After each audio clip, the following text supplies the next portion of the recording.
já tinha na minha cabeça plantada a ideia de fazer medicina. Só que eu não tinha contado para ninguém. Porque se eu contasse, as pessoas iam tentar me convencer do contrário.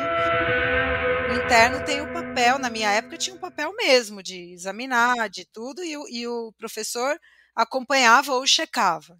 Depois você termina, aí você vai, em teoria, seguir a sua especialidade. No mestrado, eu fui fazendo a minha formação. Então você tem no mestrado na USP, você tem a possibilidade de fazer um monte de disciplina. Aí você tem lá as pontuações, os créditos que você precisa fazer. Eu montei meus créditos com base no que eu queria aprender. E aí o que faz a gente aprender nessa vida? Fazer. É o que o Altair fala, você é bom naquilo que você faz muito, né? Eu levo isso para o coração, assim, se você não faz, você não aprende. Quando você abre mão do fazer, não fazendo residência, você está abrindo mão do maior aprendizado que você vai ter na sua especialidade. Naruhodô Entrevista, Denise Leles. Naruhodô Podcast. Você quer apoiar a ciência? Quer apoiar o pensamento científico? Quer ajudar o Naruhodô a se manter no ar? Ouvir os episódios e espalhar a palavra já é um grande passo. Mas existe um outro jeito. Quem possibilita isso é a Aurelo. Você escolhe um valor de contribuição mensal e tem acesso a conteúdos exclusivos, conteúdos antecipados e vantagens especiais. Além disso, você pode ter acesso ao nosso grupo fechado no Telegram e conversar comigo, com o Altair e com outros apoiadores. Toda vez que você ouvir ou fizer download de um episódio pelo Aurelo, vai também estar pingando uns trocadinhos para o nosso projeto. Combinado? Então baixe agora mesmo o app Aurelo no endereço orelo.cc ou na sua loja de aplicativos e ajude a fortalecer o conhecimento científico.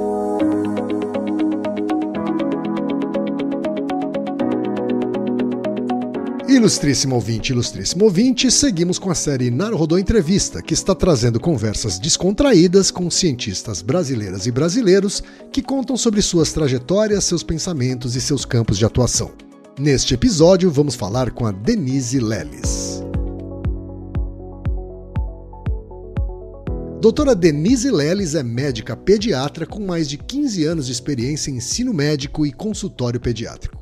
Doutora em Ciências pela USP e especialista em comportamento alimentar, fundou o Instituto Primordial de Ensino, Pesquisa e Assistência em 2020.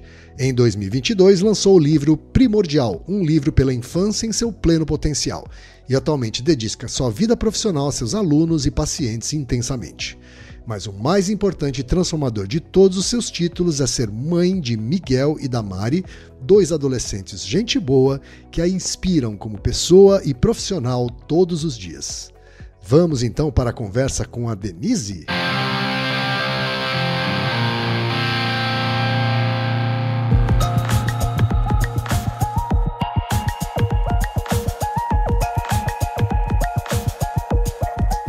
Denise, muito obrigado por ter topado falar com a gente. Dê aí o seu primeiro salve para as nossas ouvintes e para os nossos ouvintes, Denise. Naruhodô, queridíssimo ouvinte. Ilustríssimo, eu vou deixar para você. Para mim vai ser queridíssimo. Eu estou muito, muito feliz e honrada de estar aqui. Não consigo imaginar as minhas aulas, o meu livro, a minha vida atual de estudo sem o Naruhodô. Naruhodô e Denise Leles caminham juntos de mãos dadas. O trabalho de vocês é incrível, eu não canso de elogiar. Altair está sempre nos nossos eventos, você esteve no nosso último evento. Sim. Foi uma honra, na minha opinião, foi a melhor aula. Eu adorei a sua, foi a melhor, foi a que eu mais gostei. Bom. Vocês arrasam, o que vocês fazem é de uma generosidade imensa. E quem não está aproveitando, deveria. Eu incentivo, apoio, indico, faço tudo o que eu posso pelo Naruhodô. Este final de semana eu ouvi 6 episódios. Caramba. Por conta de uma aula que eu estava fazendo. E aí um vai chamando o outro, vai chamando o outro. Uhum. Para mim é um prazer ouvir vocês também, então virou lazer, é muito bom. Obrigada pelo que vocês fazem, que vocês continuem inspirados e fazendo o Naruhodô por décadas. Brigadão, Denise. Espero também que a gente tenha saúde para continuar fazendo por décadas, Denise. Mas hoje é a gente que agradece aqui a sua presença, Denise. E eu vou começar com você, como eu começo com todas as pessoas que a gente entrevista aqui no Naruhodô. Né? Eu quero saber quando você nasceu, onde você nasceu e qual foi o contexto familiar, socioeconômico que você nasceu aí. Muito bom. Vou responder essa pergunta de uma forma transgeracional. Tá bom. Que é começando pela geração anterior à minha, porque eu acho que isso impacta quem eu sou hoje de um jeito maior do que o momento em que eu nasci. Certo. Vou tentar ser breve, tá? Mas era uma vez um bebê. Um menininho que nasceu num ambiente em que ele tinha uma mãe solo, que tinha sido rejeitado pelo pai, e tinha um irmão cujo pai também tinha ido embora e que não era o mesmo pai. Então o contexto é uma mãe solo de 19 anos e 2 crianças, um bebê que tinha acabado de nascer e um bebê de 1 ano. Estaria tudo bem, muito bem, obrigado, se essa mãe não tivesse também morrido de tuberculose.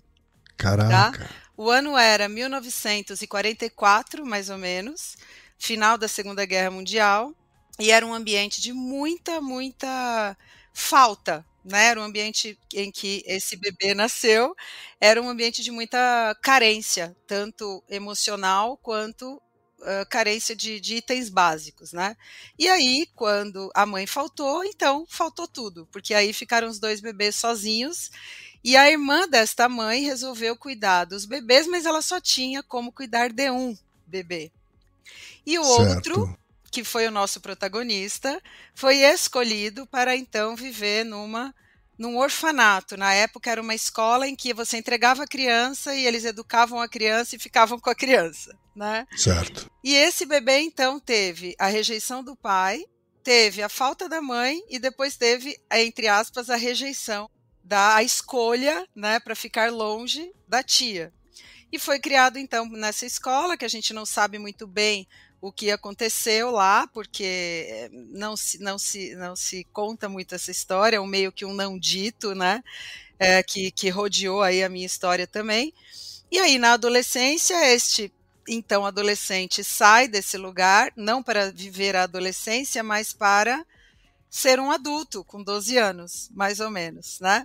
12 anos, ele já tinha que se virar sozinho? Tinha que trabalhar, voltou a morar com a tia para ajudar a sustentar a tia, para trabalhar, ganhar dinheiro e seguir a vida como adulto. Mas o que ele tinha aprendido nesse caminho?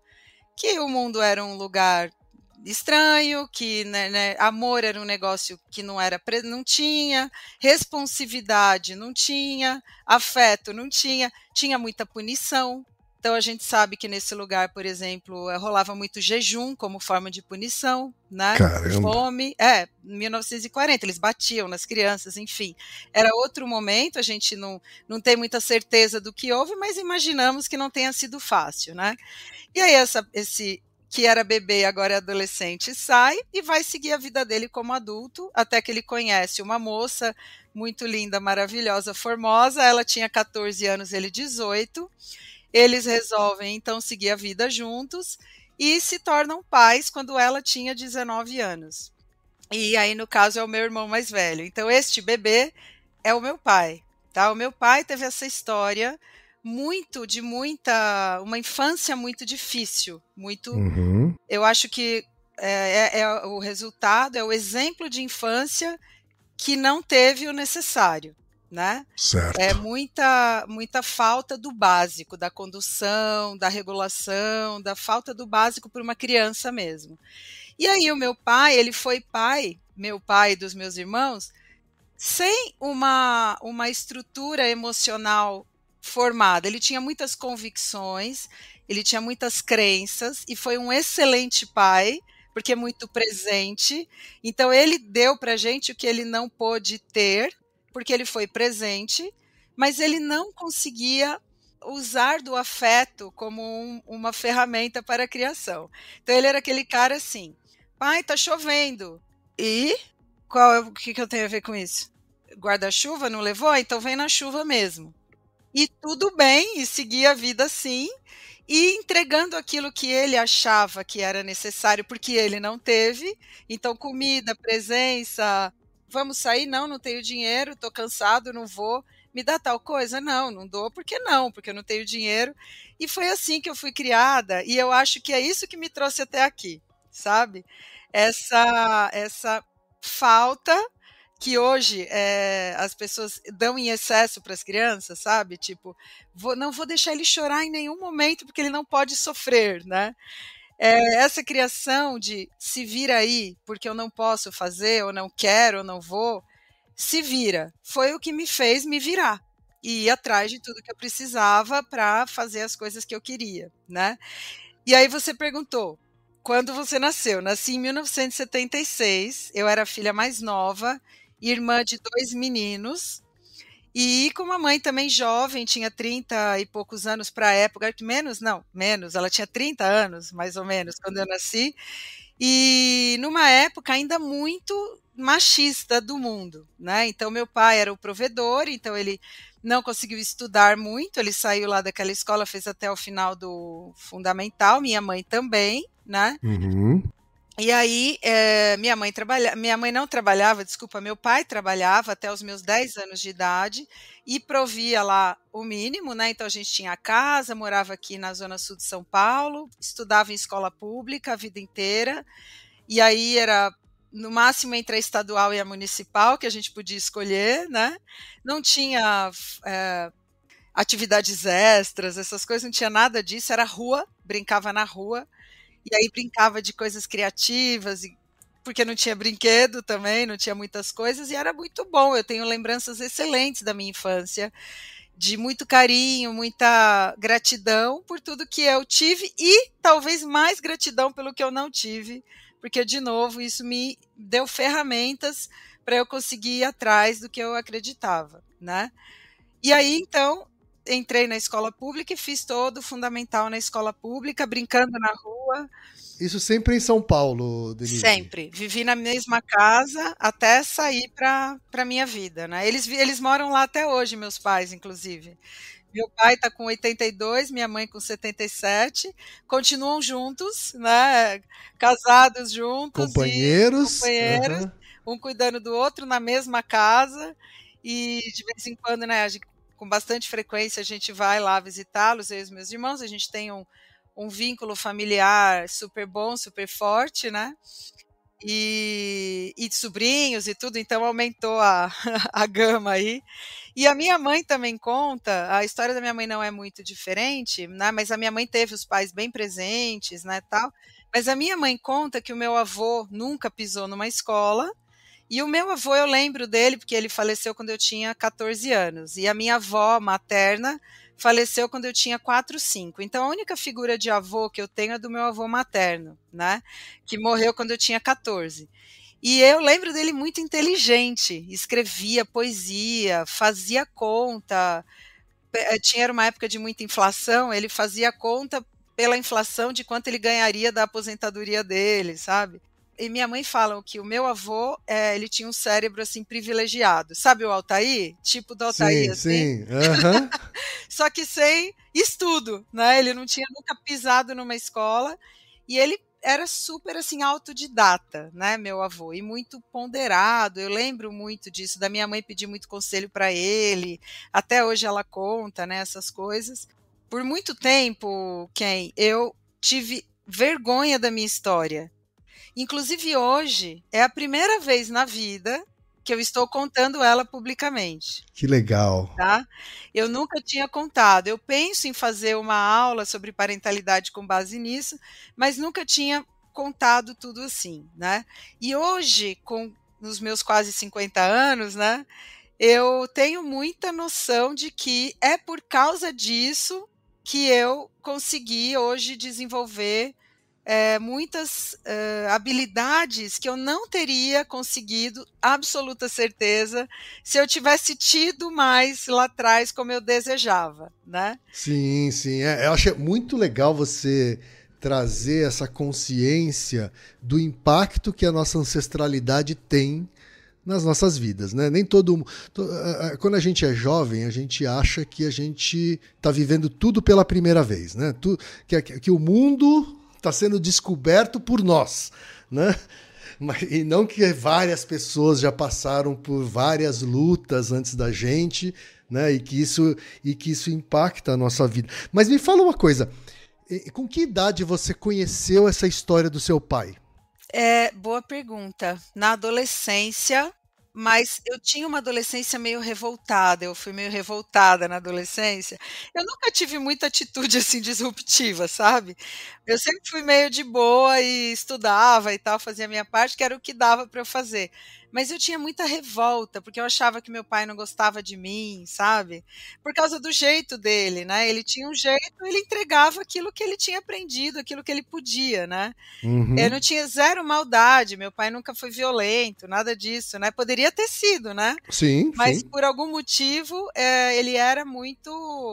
ele tinha muito essa coisa da proteção. Então, por exemplo, quando eu estava em perigo, na opinião dele, e eu noto que ele era mais assim comigo que era menina, né, Uhum.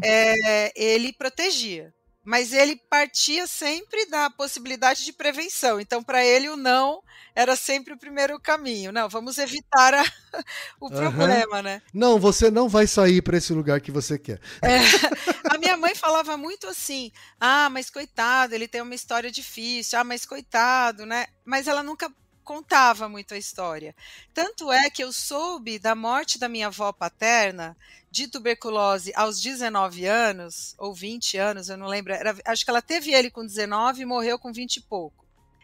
Eu soube disso muito recentemente, porque o meu irmão também, acho que por causa da idade, foi atrás da história. E aí encontrou aquele tio, que era o irmão do meu pai, com quem ele não convivia, porque, né, como é que você vai conviver com essa história, né. E aí ele encontrou e soube de várias histórias, e aí contou, deu essa origem pra gente, né. E aí isso foi muito importante, eu até, na época, li um livro que chama Como Ser um Bom Ancestral, porque eu cheguei à conclusão da importância dessa ancestralidade, de ser agora alguém que está construindo isso para as próximas gerações. Por ser pediatra, eu tenho muito esse compromisso, isso eu levo muito a sério, esse compromisso com a infância e tal, e tenho 2 filhos, então eu gostei muito desse livro, recomendo inclusive. Ele coloca a gente num lugar um pouco mais humilde, sabe, de "o meu problema não é o centro do universo", e te coloca numa posição de o que você está construindo, para quando lembrarem de você daqui, não daqui 50, mas daqui 100 anos, né. Seus, sei lá, bisnetos vão falar o quê de você? E eu achei muito legal, mexeu muito comigo essa leitura, e aí conversou um pouco com a minha história. Quando eu entrei na faculdade, a gente vai falar disso depois, mas eu vi a diferença da minha história para a história dos meus colegas, que normalmente o médico tem uma história mais privilegiada, né, tem uma Sim, sem história dúvida. mais Uhum. de escola particular e cursinho e não sei o quê, e pais médicos, avós médicos, principalmente a minha geração de médicos, isso está mudando agora, né, o médico está perdendo um pouco esse lugar na sociedade, mas eu tinha muita vergonha. Aí eu: Gente, ninguém pode saber, né, a minha história, porque eu sou muito diferente desse pessoal aqui". E aí depois isso virou orgulho, e agora tá virando bandeira, né, eu agora tô com vontade de contar essa história, justamente porque eu realmente acredito que foi essa origem que me possibilitou essa mudança. Para mim foi um salto gigante, né, que eu dei de possibilidade de estudar, né, não era para ser. Tanto é que as pessoas que brincavam comigo na época, as minhas amigas de infância, tiveram uma história diferente, né, e todo mundo na mesma base ali. Eu sou testemunha pessoal, né, desse cuidado que a Denise falou sobre a profissão dela, né? Ela é uma médica praticante, né, e, portanto, não literalmente uma cientista, mas é uma médica que está sempre estudando, né, sempre estudando, sempre estimulando os outros médicos e as outras médicas a continuarem estudando também, né? Sempre teve uma postura muito crítica em relação a influências do capitalismo em cima da prática médica, né? O quanto isso acaba sendo nocivo muitas vezes, né? Então é por isso que ela tinha que ser convidada aqui pro Naruhodô. Ô Denise, aí você foi então estudar em escolas públicas principalmente, né? Ou quase que na sua totalidade. E quando é que se despertou essa coisa de estudar? Tá? Porque independente de ser médico ou não, você é uma pessoa que estudou bastante e que, né, pô, foi até o doutorado, quer dizer, traçou um caminho aí acadêmico, né, praticamente. De onde que veio esse interesse, você acha? Eu não tenho dúvida que é da minha mãe. A minha mãe nunca valorizou nada que não fosse o estudo. E aí vem muito dessa relação parental. O que os pais reforçam, então aquilo que é venerado pela comunidade que você tá, vira valor para você, né? É o spoiler que eu não queria dar do livro que eu citei nos nossos bastidores, que é o Onde Nascem os Gênios, tá? Meio que a conclusão do livro é mais ou menos essa. Inclusive, ele começa o livro falando isso. Então, Onde Nascem os Gênios é um livro de um jornalista chamado Eric Weiner, que é um ídolo que eu tenho. É o outro ídolo, um é o Altair, o outro é o Ken, o outro é o Eric Weiner. Vou ler esse livro, ainda não li, vocês também leiam, hein, gente? Maravilhoso. E aí tem uma história sobre ele também, mas enfim, ele escreveu esse livro, ele tinha uma filha adotada de acho que uns 8 anos na época que ele escreveu o livro, e ele saiu pelo mundo atrás de entender como que os gênios se formavam. O que é? Por que na Itália, no século XVI, teve tanto gênio? Por que na China antiga teve tanto gênio? Por que na Áustria teve gênio? Por que no Vale do Silício tem gênio hoje? O que significa isso? O que tem em comum entre a história do Hitler e do Da Vinci? Porque os dois, quando criança, gostavam de arte, né? E aí é muito interessante isso, porque meio que é uma combinação bioquímica, genética, histórica, cultural, de estar no lugar certo na hora certa, sabe? Certo. Você ter um talento que naquele momento histórico está sendo valorizado. Então, o que aconteceu na minha casa foi isso. Não adiantava ser bonita, boa dançarina, não interessava isso para minha mãe, se era ou não era. É bonita? Não sei. É boa dançarina, que eu fazia balé, eu amava balé. Não sei, mas está estudando? Não está estudando? O que ela vai ser? Ela não pode depender de nenhum homem. Então, eu devo um pouco ao feminismo da minha mãe também, né, da minha criação feminista. Seja independente. Ela falava, então, tá lavando a louça, mas eu acho que você vai ter alguém para fazer isso para você, então melhor estudar. Porque eu quero que você tenha alguém para fazer isso para você, que acho que era o sonho dela, né? Porque a minha mãe, até os meus 10 anos, ela foi dona de casa, cuidou dos filhos. Quando eu tinha 10 anos, ela tinha uma provável frustração muito grande por não ter estudado, porque ela tinha feito até a 4ª série, tá? Aí ela foi estudar. Então a minha mãe fez o ensino, terminou o fundamental pelo telecurso. Lembra do telecurso? Lembro. Aí depois, e ela fazia as lições, eu lembro disso.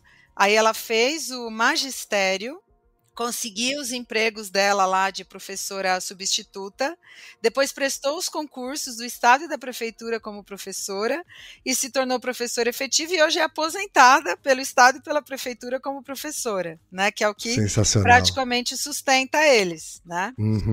Praticamente não, é o que sustenta eles, porque eles não são dependentes de filho nenhum, eles são independentes, os dois. Legal. Principalmente por causa dessa proatividade, desse amor pelo estudo que a minha mãe tinha, né? Certo. E aí, por causa disso, beleza, não adianta entregar nada, só adianta entregar estudo para minha mãe, então bora estudar, né? E eu falo que eu virei gente só no ensino médio. Eu tranquilizo muitos pais em relação a isso, porque eu falo, deixa os caras serem crianças. Deixa brincar, deixa criar, sabe? Deixa. E aí, quando chegar no ensino médio, aí a gente começa a dar uma direcionada. E foi o que aconteceu comigo. Como eu não ia fazer faculdade, porque não existia nem essa possibilidade na cabeça dos meus pais, até porque eu era a menina da família, né? Então, faz uma escola técnica. E aí eu fiz. Escola técnica em nutrição e dietética na GV. Na Getúlio Vargas.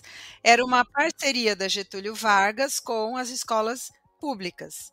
Então, você prestava um vestibulinho, Você prestava um concurso para o ensino médio, e aí se você passasse, você faria o ensino médio junto com o ensino profissionalizante, que ainda tem isso, mas eu Perfeito. não sei Sim, se... sim, o meu enteado, ele faz ETEC da GV, né? Tá fazendo eletroeletrônica, aprendendo lá a soldar placas e processadores, né? Assim, eu fiz escola técnica também. Eu fiz a Federal, né? Que hoje acho que chama IFSP, alguma coisa assim, Instituto Federal. E foi a melhor época da minha vida, assim, sabe? Foi de fato a melhor época da minha vida. Eu passava o dia inteiro na escola, assim. Que legal. E assim, veja, você pode não usar, sei lá, não ser um técnico depois, mas qualquer aprendizado que você tenha na adolescência vai te instrumentalizar para muitas outras coisas. Vira uma raiz de árvore, assim, né?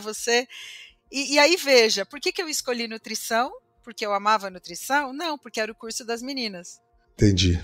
Né? O que as meninas fazem? Eu era completamente fora da casinha, assim, meu negócio era dançar, me divertir, amigos e não sei o quê, e era tranquila com isso, não tinha cobrança dos meus pais, porque eles não tinham muitas expectativas comigo, eu acho, Uhum. tipo, E a ETEC era uma forma de ter um segundo grau, né? Um ensino médio decente, sim. gratuito, né? Isso, gratuito e tipo assim, você pode parar aí, que esse era o objetivo, eu acho. Pode parar por aí, você já tem uma profissão, né? Uhum, sim. E aí eu fui fazer e eu lembro que eu passei, era tipo 95 vagas. Eu passei em 93ª, tipo assim. Eu não Tá. lembro exatamente qual foi o número, mas eu lembro de ter olhado a lista assim de cima para baixo. Bateu o desespero, né? Começou Aí a eu bater o falei, desespero. certeza que eu não passei. Aí quando eu cheguei lá no quase penúltimo lugar, eu passei e eu falo que essa foi a virada de chave da minha vida. Foi esse 93º, porque aí me colocou junto com quem passou em primeiro e talvez eu tenha aproveitado o máximo que eu pude dessa oportunidade que me foi dada de ter ido para um lugar que o ensino era muito bom e envolvente, como você mesmo falou, né? Você se via fazendo coisas práticas, você tinha laboratório e tinha convivência com pessoas que faziam coisas diferentes, pessoas que depois voltavam, tinha feito faculdade de engenharia de alimentos, aí vinha dar aula para gente. Então, assim, eu nunca tinha tido isso, porque o meu primeiro grau foi na escola pública, que nem você falou, quase totalidade. Foi na totalidade a minha formação foi total na escola pública, tá? E eu tenho hoje muita alegria de falar isso. Mas na época, o que pegou para mim foi realmente, pegou positivamente, foi o envolvimento que aquilo me trouxe. Realmente, você passava muito tempo na escola. E eu, quem morava lá em Pedreira, quase, a zona sul aqui de São Paulo. Bem longe do Ipiranga, né? Era ônibus até o metrô, depois Uhum.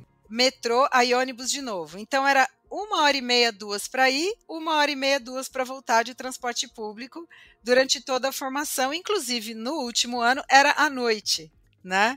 E aí a gente fica buscando carona, sempre os meninos para nos acompanharem, porque não podia voltar sozinha, e isso tudo era missão minha. Se vira. Certo. Se Uhum. vira, sabe? E aí eu me virava, né? Certo. Um dos meus irmãos, o do meio, ele, há alguns anos, ele também fez ETEC, também fez GV, e há alguns anos ele fez junto comigo, então facilitou, porque a gente ia junto, certo. Voltava junto, né? Mas o último ano, óbvio que não, porque eu me formei depois dele, eu arrumava dava meus pulos, minhas caronas e tudo. E aí a ETEC também te coloca no último ano, que é o ano que ninguém faz, todo mundo termina o ensino médio no terceiro ano, quem faz ETEC tem mais um ano, né? E aí era o ano que eu estudava à noite e era o ano que você tinha que fazer estágio. Sim. E aí verdade. você também passou por isso, né? Eu fui batendo de porta em porta, literalmente, nas empresas, porque não tinha e-mail, não tinha nada, para descolar um estágio gratuito, que você não ganhava nada, né? Você dava lá o sangue para poder ganhar o diploma de técnica em nutrição e Porque você tinha que cumprir um mínimo de horas, né, de estágio e tal, né? Agora, Denise, você foi, então, criada para ter uma profissão ao final do segundo grau, né? Não necessariamente faculdade, Como é que a faculdade apareceu na sua vida? Então foi o seguinte, aí eu fiz o estágio no hospital, era o Hospital Santa Paula, ali em Santo Amaro, mais ou menos. Também foi um lugar que eu fui bater, eu lembro até hoje, a nutricionista chamava Paula, também. Então, você estava estagiando na área de nutrição dentro de hospital, é isso? Aí eu fui fazer o estágio no hospital, e aí eu conheci, eu acho que teve parcialmente a ver, eu não gosto muito de determinar, eu não acho que tem um fator só que faz você fazer as coisas na vida, né. Mas, dentro do hospital, eu comecei a perceber que não era finito o estudo, né, que cada um tinha lá uma história e a minha mãe ela tinha preguiça de mim, ela fala: "Ai, mas que saco, tá bom já o ensino técnico aí", né, porque ela se baseava na vida dela e para mim já estava nossa, eu já tinha ultrapassado, né. Ultrapassado, é. Daqui a pouco casa, né, tal, e tudo bem, né. E aí eu então comecei a ver que existiam possibilidades. E aí me colocaram, eu tinha 17, 18 anos na época, eu fiz um estágio no banco alemão, no Deutsche Bank, que era lá na mesma região, nem sei se existe ainda, e no Hospital Santa Paula. E aí, disparadamente, eu gostei mais do estágio do que eu vivenciei no hospital, né. E eu lembro de um pai e filho, o menino chamava Daniel e o pai eu não lembro o nome, que se queimaram muito, foram grandes queimados, que internaram no hospital e com churrasqueira, aquela história de jogar álcool na churrasqueira, o pai e o filho se queimaram muito, e o pai 90% do corpo, a criança muito também, tipo 60%, e eu me envolvi muito com eles dois, porque a nutrição é muito importante no grande queimado, né, você precisa muito, porque existe um gasto metabólico muito grande, você precisa fazer essas reposições e tal, e é lógico que não fui eu sozinha que eu era estagiária, mas eu lembro de ter me envolvido muito com este caso, clinicamente falando, e com eles também, com a família, né. Tanto é que o menino quando teve alta ele me ligou, eu lembro disso.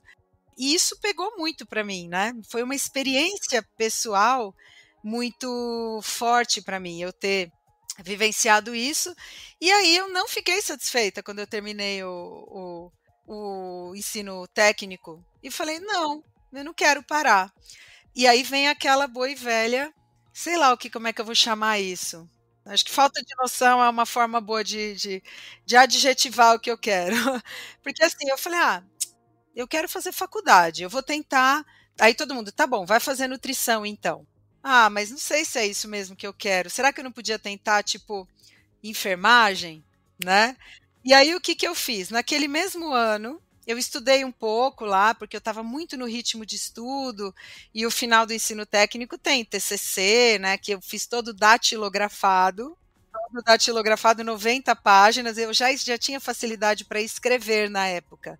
Eu sempre gostei, o que me fez passar em 93º lugar lá foi a redação. Foi a única coisa que eu fui bem, o resto bombei em tudo, né. É. E aí isso fazia muita diferença na época e foi o que me deu esse lugar, né. E aí eu estava muito envolvida, falei: "Ah, vou fazer o vestibular da USP em enfermagem só para ver como é que é. Vou ver como é que é", mas eu já tinha na minha cabeça plantada a ideia de fazer medicina, né, só que eu não tinha contado para ninguém. Por quê? Porque se eu contasse, as pessoas iam tentar me convencer do contrário, minha mãe, com medo da minha frustração, ia tentar me convencer do contrário, meu pai não podia nem sonhar, porque ele jamais ia apoiar essa ideia. Pô, mas faltava muita injeção de autoestima, né? Ixi, nem vamos falar de autoestima aqui nesse episódio, porque eu acho que eu encontrei ela recentemente. Mas muito não, era muito justamente com medo do meu sofrimento e dos meus irmãos, e que é o que os pais, né, querem proteger a gente disso, eles, jogava balde de água fria com a melhor das intenções. E eu aprendi a lidar com isso e aprendi a não contar as coisas. Simplesmente fazer o que eu achava que tinha que fazer. Aí você optou por medicina escondido lá na hora da inscrição, é isso? Não, eu prestei enfermagem. Ah, você prestou E aí enfermagem. o que aconteceu? Eu passei. Aham. Eu fui para a segunda fase nunca esqueço, tinha uma questão de estômago, como funciona o estômago? Eu sabia tudo de estômago, eu tinha feito nutrição, então eu dei uma baita de uma resposta, tal, eu lembro muito bem. Sim. E aí eu falei: "Cara, eu quero tentar medicina o ano que vem". E aí eu passei em enfermagem, a minha mãe, contou para a família inteira, se tivesse Instagram certeza ela teria postado, minha filha vai ser enfermeira, maravilhosa. Aí eu lembro, eu estava na Praia Grande com a minha mãe, que era a viagem que a gente fazia, né, Praia Grande. Eu não vou fazer enfermagem, eu vou tentar medicina o ano que vem. Meu, eu lembro até hoje da cara dela, Kay. Nossa, mas pensa numa pessoa que fez tudo para me convencer do contrário. Tudo, tudo. Não, pelo amor de Deus, não, nossa senhora, não. Olha aqui, meninos, o que a sua irmã quer fazer? Olha aqui, não, pelo amor de Deus. E eu lembro muito de eu plena, tranquila. Não, eu vou tentar. Eu só quero que você me deixe estudar. Só isso. Eu não precisar trabalhar, né? Certo. Isso também foi uma diferença. Se dedicar 1 ano pro estudo. Isso. E aí foi o que eu fiz. Você convenceu, então, seus pais? Convenceu, no final. E quem disse que eu ia? Tipo, não vou. Não é jeito. Que eu convencia. Tipo, meu, nem sei se brigamos. Você só decidir e acabou. Acabou. Tipo, porque o que aconteceu? O vestibular foi muito reforçador para mim. Porque eu falei, não tô tão ruim assim. Eu dei uma estudada aqui, né? Se eu estudar para valer... Quem sabe? Por isso que eu falo, foi falta de noção total, né? Eu fico pensando se eu falaria isso para um adolescente hoje, sabe? Se os meus filhos tiverem essa ideia, te conto no futuro se vai... É difícil para os pais mesmo, viu? Mas, na minha cabeça, era o que eu queria fazer. E aí foi nesse ano que eu prestei uma bolsa no Anglo, no cursinho.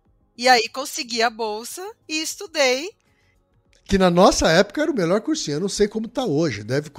Deve ser forte ainda, mas assim, na nossa época era disparado o melhor cursinho, né? E eu também, de novo, eles também ranqueavam. Eu também fiquei na última sala, né? E tipo, mas eu pensa na pessoa que eu tinha esse propósito mais de um jeito, tanto é que nessa idade eu não fiz nada da minha vida, tipo, só estudei. Não tinha vida social. Não, zero. E o que eu também não recomendo, porque é ansiogênico demais e na verdade a pressão era muito grande, porque eu só tinha aquele ano para conseguir. Né? Relaxar é até importante, né? Quando você está estudando, ter momentos de relaxamento. Não, eu acho que inclusive eu poderia ter conseguido outro desempenho se eu tivesse tido essa orientação, né? Mas na época não foi, aqui isso nem era possível. E aí eu consegui então passar também lá pelos últimos lugares, talvez. Eu não lembro qual foi o lugar, mas foi tipo, eram 60 vagas em Rio Preto. Eu passei, sei lá, depois de 50, né? Tá, mas foi na primeira lista. Foi na primeira. Foi na primeira? Lista. Eu acho que foi. Aqui hoje isso é tão irrelevante. Mas não foi, né, super bem. E eu gosto de falar isso porque, é irrelevante mesmo. Você vai entrar na mesma Verdade. lugar do outro. Verdade. E aí fiz a faculdade, que eu acho que foi uma fase muito difícil para mim, não foi fácil. Eu entrei em Rio Preto, né? Era uma faculdade estadual, ainda é, né? Pública até hoje. Incrível a faculdade. Lá é USP ou Unesp? É USP. Né? Era o Unesp na época. Agora eles estão sozinhos. Mas você foi morar sozinha em Rio Preto, é isso? Aí é que degringolou tudo, né? Emocionalmente foi difícil para mim, porque eu nunca tinha feito isso, né? Eu fui morar sozinha, morei em República, morei no quarto de uma senhora que deixava... Bom, enfim, aí eu fui dando meus pulos, né? E fiz a faculdade lá e falo que foi difícil porque eu não tinha esse treino, essa habilidade social tão boa. Meu negócio era estudar, eu valorizava isso e eu fui lá para isso, né? Então, foi um pouco sofrido para mim, assim, eu não me adaptava muito ao esquema churrasco, chopada de fim de semana, sabe? Não tinha teatro, cinema na cidade tanto. Não estou reclamando, pelo contrário, o problema era eu, tá? Era eu. Eu gostaria que alguém tivesse falado, para de ser chata e vai na festa, sabe? Vai curtir um pouco, né? Eu acho que eu teria tido, sei lá, uma história mais leve com a faculdade se eu tivesse tido essas orientações, né? E aí eu também fiquei frustrada de não ter passado em São Paulo, em Campinas, né? Eu fiquei um pouco frustrada, então rolou esse mal-estar no começo. E aí, mas assim, faculdade maravilhosa, qualidade, não tenho o que dizer, a minha formação foi maravilhosa, foi na raça, assim, né? Conto que o primeiro paciente que eu atendi no pronto atendimento, quando eu era 5º ano de medicina, vem cá, você vai fazer o estágio de cirurgia. Eu entrei no PS, chegou um policial, os policiais com um saco amarelo, abriram o saco amarelo, todo mundo tomou banho de sangue. Eu nunca esqueço. Caraca. O médico de branco, o professor, nossa, ficou inteiro vermelho. E era um machado na cabeça do cara, assim. Meu Deus. Um machado que o sogro tinha dado uma machadada nele. O cara tava vivo? Vivo, saiu do hospital andando. É porque se pega no lugar certo, né? Aham. Muita sorte. Muita. Ele ficou com sequelas, mas não morreu. E essa história ficou, era uma história, né, da época, tudo. Mas aquilo, óbvio, eu chorava quando o cara infartava e morria, eu chorava. Aí perguntavam para mim, viu, você é parente dele? Sabe, assim, era tão... Então eu comecei a perceber também que nem para tudo eu estava afim, pronta e queria, né? Pronto-socorro não era muito a sua. Foi a minha por muito tempo na pediatria, né? Mas adulto Certo. realmente não era a minha praia. Nossa, dá mais trauma, né? Trauma. Isso realmente é outro tipo, não era a minha pegada. Eu admirava muito quem fazia isso. Hoje já tem outro olhar para isso, que eu acho que a pessoa que faz isso por muito tempo precisa se cuidar muito, né? Porque é complicado, mas não era a minha e eu comecei aí até a duvidar um pouco se eu estava no curso certo, sabe?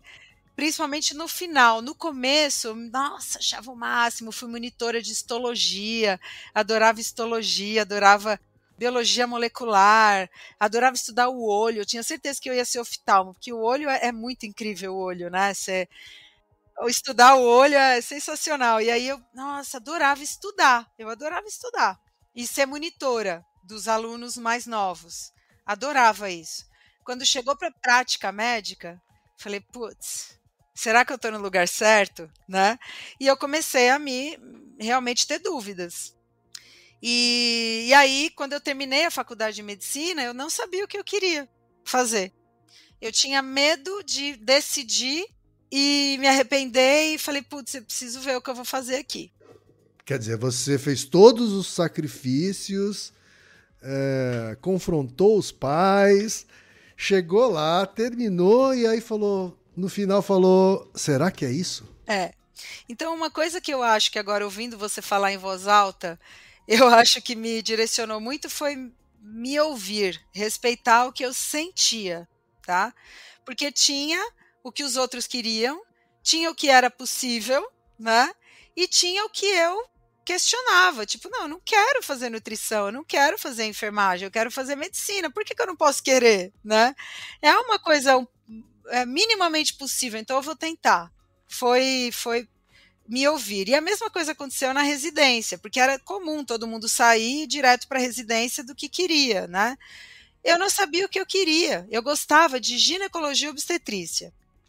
E aí eu lembro que ler livros, eu lembro que eu li um chamado Manual de Sobrevivência para o Médico Residente, Manual de Sobrevivência para o Jovem Médico, alguma coisa assim. E ele falava de todas as especialidades. Era um cara que falava de especialidades. E o que eu achava legal na obstetrícia? A alegria do parto. Sabe aquele momento, porque era tão pesado tudo na medicina e a formação é tão baseada na bronca, no desempenho, sabe, na cobrança. A medicina ainda tem muito isso, sabe? Você não ter reforço positivo. Nada que você faz é suficientemente bom. Tanto é que eu dou aula hoje, eu faço questão de ser diferente nesse aspecto. Certo. Né? E a obstetrícia tinha esse momento mágico, assim, positivo, né? Tinha o pré-natal. Então eu falei, nossa, nem tudo na medicina é tristeza, peso, né? Tinha o parto, que era uma treta, né? Era um momento crítico. Mas eu comecei a me encantar com a possibilidade de conversar com outras mulheres, de entender outras mulheres, sabe? De conversar. Aquilo me encantou. Falei, nossa, eu vou ser ginecologista, eu não vou ser obstetra, eu vou ser ginecologista e cuidar das mulheres. Da adolescente, da mulher que quer engravidar, porque na época eu não tinha nem noção, né, das coisas. Depois da menopausa, eu achava o máximo isso.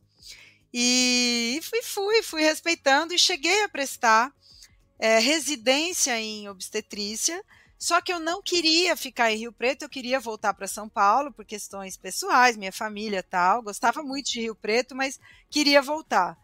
E aí eu prestei aqui e não passei. Olha que coisa boa. Não passei. Aí eu falei, nossa, pera, deixa eu pensar o que eu vou fazer. E aí o que eu fiz? Fui procurar emprego. No jornal, nunca esqueço, emprego para médicos, no jornal, na Folha, no Estadão. Os classificados mesmo, né? Classificados. E aí eles estavam buscando um médico para ajudar na implantação da medicina de família em Praia Grande, que era onde eu já meio que ia, já tinha meio Você sentia meio em casa lá. É. Aí eu fui. Eu fico pensando nisso hoje, eu falo, como eu devo ter deixado minha mãe louca, cara. Porque assim, eu fui, fiquei 1 ano lá, fiz treinamento de agente comunitário de saúde, fiz apostila de agente, porque, de novo, era aula, né? Era treinamento, aí convivia com o médico lá, doutor Francisco, que era cardiologista, que era um idealista também, aí a gente conversava com a população, aí estava implantando lá, aí até abrir o posto de saúde. Aí abri o posto de saúde da unidade, como é que era? Até hoje, né? PSF, hoje não é mais PSF, enfim, era o posto. Aí quando abriu, eu comecei a atuar como médica de família. Aí eu descobri o que eu queria. Porque eu falei, putz, agora eu entendi. A prática me ajudou a entender. Porque foi bom eu ter dado esse tempo para mim, sabe? Eu falo para os pais, calma, gente, calma, a gente precisa se acalmar para a pessoa conseguir entender o que ela quer, né? Porque aí eu falei, cara, a gente pode lidar com a treta da doença, ou a gente pode investir na saúde de um jeito muito mais inteligente, que é prevenindo, construindo algo diferente. E aí o único lugar onde você consegue fazer isso de verdade é na infância. Sem dúvida. E aí eu já amava criança, já tinha uma vontade de ser mãe, toda essa coisa de criança. E aí eu falei, vou tentar a pediatria. O que eu fiz? Pedi demissão. Adeus, Praia Grande. Então, assim, gratidão eterna para os meus pais terem tido essa paciência comigo, né? Eu não pisava na bola com eles, eu era boazinha, né? Tipo, eu não fazia a estripulia da vida. Ela não sabe direito o que quer, mas quando ela decide alguma coisa, vai lá e faz, né? Eles devem ter pensado assim, uma hora vai dar certo esse ser humano aqui, né? E aí, é engraçado uma história, né? Eu tirei o CRM antes de tirar a carteira de motorista. Veja, eu não sabia dirigir quando eu era médica. E quando eu fui para Praia Grande, eu falei, bom, eu preciso dirigir. Eu comprei um Ford Ka, com o salário que eu ia ganhar da Praia Grande. Certo. E que deu certo na época. Hoje em dia, eu nem sei se isso é possível mais, né? Financiei o carro, né? E aprendi a dirigir por causa do emprego de Praia Grande. Então, olha que loucura, cara. Eu também tive o Ford Ka no começo da minha vida profissional e olha, hoje já não dá, viu? Já hoje não o dá, carro né? tá bem mais caro. Não tenho dúvida, não tenho dúvida. Não tenho dúvida. Só isso já daria uma conversa. O tanto que o dinheiro mudou, né? E aí, eu lembro de ter ido pela primeira vez para Praia Grande, dirigindo, com um instrutor. Eu não sabia dirigir, o cara que me deu aula de direção foi comigo pela primeira vez. Caramba! Eu paguei ele para ele ir comigo, porque meu pai jamais faria isso. Então, já que meu pai jamais faria isso, o que eu tinha que fazer? Me virar, de novo. Resolver a minha vida. O meu pai não me impedia, que eu acho que isso já é uma grande coisa, né? Sim, verdade. Mas eu me virava. E aí eu fui e fiz, e o cara foi comigo, e acho que voltou comigo, nem lembro se ele voltou depois de ônibus, não sei, eu sei que eu paguei para ele a passagem, tudo com o meu super salário de médica de família da época, que aí eu tinha salário, né? Comecei a arrumar o cabelo, né? Coisa que esse cabelo aqui, ó, é tudo por causa do salário, né? Na época foi tudo isso. E aí eu comecei a dirigir e trabalhar lá. E aí eu falei, bom, então já entendi, quero fazer pediatria, vou fazer de tudo para fazer em São Paulo. Não quero sair de São Paulo. Prestei Santa Casa, Escola Paulista e HC, acho que só os 3, e passei. E aí fui. Eu lembro que eu passei na Santa Casa primeiro, né? E aí eu gostei tanto da Santa Casa, gostei do pessoal, fui fazer entrevista e tal. E aí, fiquei na dúvida. Eu lembro de não saber muito tomar essa decisão, porque não tinha para quem perguntar, né? Não tinha. Aí acabei, por razões X, nem lembro por quê, indo para o HC, né? E aí foi o que eu acho que me colocou assim o que eu faço hoje, né? Porque lá eles valorizavam demais a vida acadêmica. Todo mundo que era bam-bam-bam era da academia, você começa a admirar as pessoas e E o tudo. HC sempre foi o lugar, né, dos melhores médicos, né? Sim, tinha Aham. isso. Eu não Melhores conhecia residentes. ninguém. Eu era tão sem noção. Eu lembro de ter, por exemplo, o fulano de tal é filho do Beltrano de tal. Eu prazer para os dois. Tipo, não conhecia nada, eu era completamente fora. E eu notava que rolava isso, né? No HC tem isso até hoje, essa coisa do bairrismo, né? Quem é daqui, quem não é daqui, é da casa, não é da casa, né? E alguns professores falavam: meu, esquece isso, que vocês estão tudo no mesmo balaio. Tá tudo, alguns com mais noção, né? E tinha aqueles que faziam questão de fazer você se sentir menor, né? Menos, né? Mas para os seus pais, aquela menina entrou na USP, finalmente, né? Chegou lá na USP. Não, para eles já estava para lá de bom a filha médica, né? Já era uma coisa assim. Nossa senhora, era uma coisa muito fora Inimaginável, é. Uhum. imaginável, entendeu? E era mesmo, né? Se fosse particular, jamais teria acontecido, né? E eu assim, aquilo não comprava livro, né? Fazia o que dava, né? E assim, de novo, eu acho que os pais não atrapalharem os filhos já está ótimo. Porque os meus pais, eles me apoiavam quando a decisão era essa, tipo, era uma coisa que eles também valorizavam. Meu, vamos dar um jeito, porque veja bem, a gente pagou passagem de Rio Preto para São Paulo durante 6 anos, né? Eu ia de ônibus, voltava de ônibus. Sempre quando ia, era um gasto, né? Tinha que pagar a moradia lá. Então não era um negócio fácil, era bem menos do que uma faculdade, que seria impossível, mas vamos suar a camisa. Minha mãe lá professora, meu pai lá vendedor, depois aposentado, vamos embora, né? Então, claro que, mas o maior, eu acho que papel deles foi realmente, meu, deixa ela aí, deixa. Até o cursinho eles davam as opiniões. Depois que eu entrei na faculdade, aí eu falei, bom, agora vocês não dão mais opinião, porque eu consegui, né? Agora deixa aqui Aham. comigo o negócio. Agora, deixa eu te fazer uma pergunta de alguém que não é médico e nunca passou por essa jornada de um médico, né, de carreira profissional.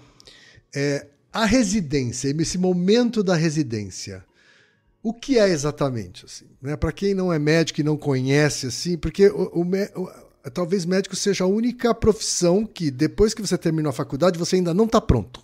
Isso. Né? Não, e não Você tá ainda precisa fazer mais uma coisa, assim, né? Quem? Eu não estou até hoje pronta. Veja bem, até hoje. Mas a residência é meio que uma coisa obrigatória, né? Pela qual ele tem É. que passar, assim. E que os médicos estão abrindo mão, infelizmente, tá? Porque assim, eu acho muito legítimo o saco cheio do médico quando ele termina o 6º ano. Já é uma faculdade mais longa que as outras. É complicado entrar, é complicado fazer, eu concordo com tudo isso. Independente da faculdade, para você terminar bem, minimamente bem, é um baita de um sacrifício, né? Tem o internato, que é antes da faculdade. O internato, para a maioria das faculdades, é isso: você vai rodar entre as grandes áreas. Na prática, então você passa lá, sei lá, cada faculdade tem o seu esquema, mas você passa lá um mês junto com a galera da obstetrícia, fazendo tudo que eles fazem. O interno tem o papel, na minha época tinha um papel mesmo, de examinar, de tudo, e o professor acompanhava ou checava, né?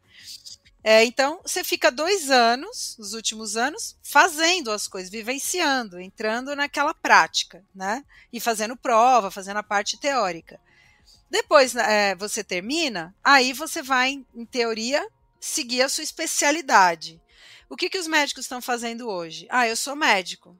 Beleza, eu vou fazer uma pós-graduação, não vou fazer residência, mas vou abrir meu consultório, meu Instagram, vou contratar uma agência, vou ficar famoso e vou, sei lá, fazer alguma área aí que tenha pós-graduação, né. E por quê? Por causa do saco cheio, né, porque não aguenta mais, porque quero ganhar dinheiro, meus amigos já estão casando, já estão tendo salário, e eu vou continuar estudando?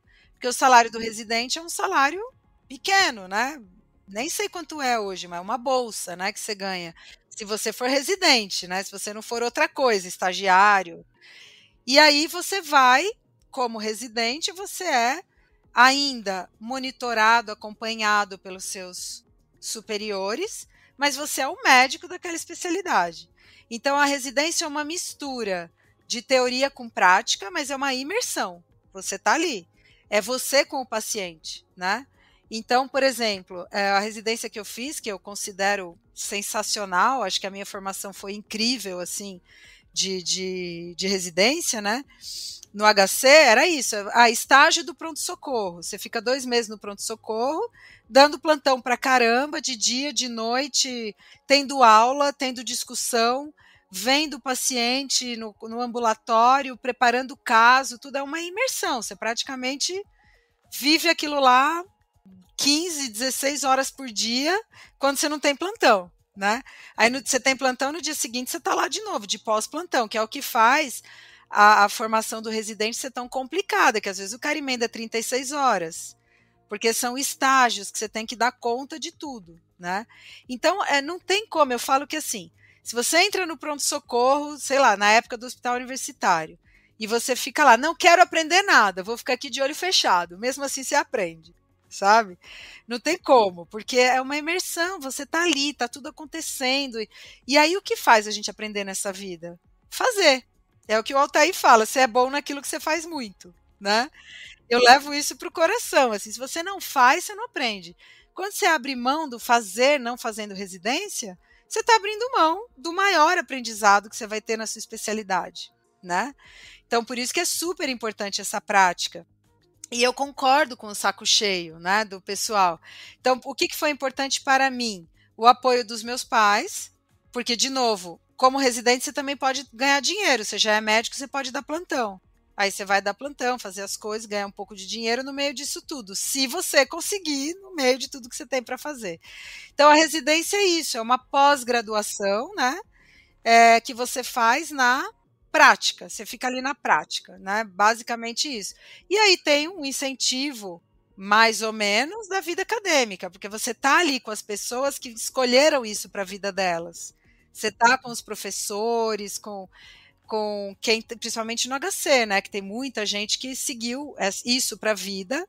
E aí rolou para mim uma admiração muito grande nisso tudo, que foi o que me fez, depois de terminar a residência, eu fui fazer uma coisa que chama preceptoria.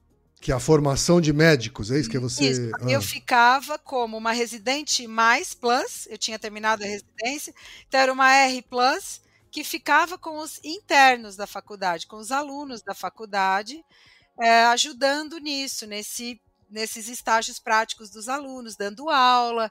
Foi aí que eu comecei a dar muita aula, a preparar a aula, dar aula, lidar com os alunos, com diferenças de pessoas e tal. Isso também me encantou muito, eu gostava muito. E aí, quando eu terminei o 2º ano de preceptoria, né, e tive aí a alegria de ser homenageada pelas 2 turmas, então eu não era da USP, que já era um defeito, né, mas eu fui, né, para muita gente, eu fui homenageada pelos alunos da USP nos 2 anos que eu fui preceptora. As 2 plaquinhas estão lá na minha parede, porque eu dou um valor para isso absurdo. Eles não tinham nenhuma obrigação, né? Foi realmente um vínculo legal que eu tinha com os alunos, o que mostrou para mim, para minha pessoa, trabalhou minha autoeficácia, de falar, cara, você tem jeito para isso, para dar aula. Como é que foi para você? Você tinha noção desse salto que você tinha dado de uma menina que provavelmente não teria a chance de fazer uma faculdade para uma profissional que já estava formando outros médicos? Eu comecei a ter a noção disso depois. Eu não parava muito para pensar, não. Eu ainda nessa época achava, poxa, mas eu não fiz USP, eu preciso estudar mais, eu preciso estudar mais, eu preciso mais, eu não tive a história, eu não tenho pai médico, porque tudo me rodeava isso o tempo todo, né? Os homens, eu sei que isso é machista, tá? Mas eu via e ainda vejo que os homens tinham um desempenho, uma aceitação melhor para a sociedade. Tipo, eu percebia que as mães ouviam mais os médicos homens, sabe? Até hoje é assim. Até hoje é assim. Eu tenho muita impressão. Pode ser recalque meu, Você acha que até na pediatria? mas principalmente na pediatria. Porque é mulher, né? As mulheres ficam lá endeusando os homens. Às vezes você fala a mesma coisa que o cara, mas o cara é mais ouvido que você, né? Eu tenho Sim, 50 mil é um exemplos, clássico. clássico, assim, Uhum. total. Né? O cara com o consultório lotado, aí vai lá, o que, que ele falou para você? Ah, eu escutei isso essa semana, quem? Uma mãe falou assim para mim. Eu fui no fulano de tal e ele falou para mim que se eu não tiver desmamado a criança em 2 meses, eu não é nem para eu voltar no consultório dele. Aí a mãe me procurou pro desmame. Aí eu me perguntei, o que você tá fazendo com esse cara, amor? Veja bem, sabe, as mulheres, elas entram numa de obedecer os caras, que é uma coisa assim, e isso assim, eu realmente não nasci para receber ordem, né, de ninguém, eu acho, mas principalmente dos homens por causa da criação que eu tive. Eu acho que muito por causa da minha mãe. E aí eu fico indignada com esse tipo de fala, sabe, assim, Sim, como assim? sim, Não tem lugar sim. para isso na medicina, quanto mais falar assim com uma mãe, né, uma mulher que amamenta, enfim. Enfim, eu ouço isso até hoje, tá? Eu escutei essa semana. Mas me perdi aqui um pouco. Então não tinha noção desse salto. Hoje tenho, hoje tenho. Mas você foi homenageado, então, pelas 2 turmas de preceptoria. Sim. E aí falei, quero continuar nesse cantinho aqui, quero continuar fazendo isso. Vou prestar, e aí eu fiz 1 ano de nutrologia na USP, né, nutrologia pediátrica, de complementação Que, especializada, e no que, mesmo também me, que também me chamou a atenção, assim, né? Você voltando pro universo da nutrição. total, nunca saí, nunca saí.